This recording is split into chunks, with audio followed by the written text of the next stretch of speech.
Es un tema complicado. Nosotros le llamaríamos que estamos en presencia de una colisión de derechos, una controversia entre dos derechos fundamentales que están consagrados en nuestra Constitución. Porque por un lado tienes el derecho a la libre manifestación que está contemplada en nuestra Carta Magna, en donde dice que todo ciudadano o ciudadana mexicana tienen derecho a manifestarse cuando consideren que les está siendo vulnerado precisamente algún derecho constitucional. Y por el otro lado tenemos el derecho al acceso a la justicia de las y los mexicanos. Hay una colisión de derechos. Y aquí aplica un principio muy coloquial, no es fundamental, dentro de nuestra sociedad, que dice así: tus derechos terminan donde inician los míos. El Poder Judicial Federal nunca antes había sido tocado por nadie ni por nada. Las reformas que se venían haciendo, sobre todo la última, que fue la más grande, pues regularmente había consenso entre los tres poderes, pero había consenso no porque fuera lo mejor para la sociedad o las y los mexicanos, era porque esas decisiones las tomaba la cúpula, la clase política en el poder. ¿Qué venía sucediendo? Venían estos movimientos de arriba hacia abajo, no surgieron de manera natural como surge un movimiento social, como surge una manifestación. Regularmente una manifestación surge de abajo hacia arriba, ¿no?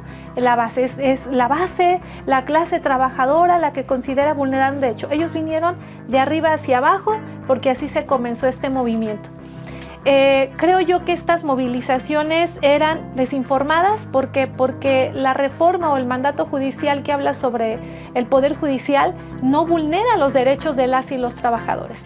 Incluso en nuestra propia Constitución se contempla en la Constitución que deben ser respetados los derechos laborales de las y los trabajadores, que nosotros en el presupuesto, las y los diputados, debemos garantizar el recurso económico suficiente para que se les sigan otorgando sus prestaciones y para la implementación de la reforma. Así lo dice nuestra Constitución.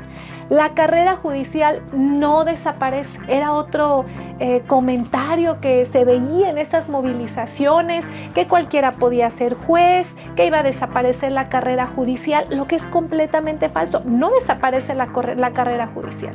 Si tú eres escribiente al interior de un juzgado y quieres ser secretario proyectista, quieres ser secretario de acuerdos, lo vas a poder hacer a través de la carrera judicial.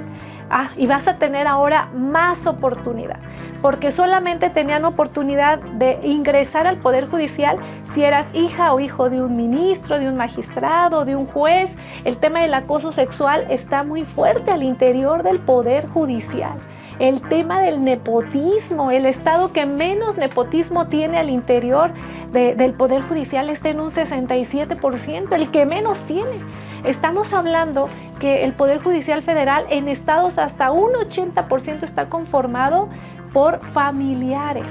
Se dice que están pues el juez, el hijo, la hija, la hermana, el hermano, el sobrino, la cuñada, hasta la suegra. O sea, era un tema grave. Ellos defendieron mucho la carrera judicial, pero con este tema del nepotismo, pues entonces dudas de la carrera judicial.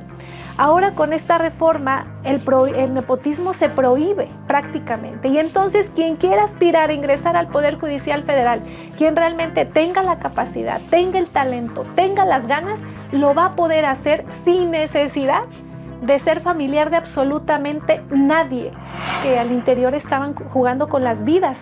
Ellos dicen, como usted lo comenta, estás violentando mi derecho humano al trabajo. Lo llegaron a decir. Llegaron a decir que se les estaban violentando sus derechos humanos en el artículo 1 constitucional. Pero, ¿y tú qué estás haciendo? Estás violentando el derecho a la libertad de una persona. Y no una, cientos de miles. Estás violentando el derecho humano a la libertad de una persona, porque mientras tú marchas, probablemente ese día se llevaba a cabo la audiencia de una persona que pudiera ser inocente y ya no se llevó a cabo porque el término no le contó. Y así, y sentencias, resoluciones que seguramente se atrasaron, creo que generaron alguna especie de guardias en algunos juzgados, pero sí, al final, pues sí se perjudicó finalmente a la sociedad, que era lo que menos se busca, al contrario.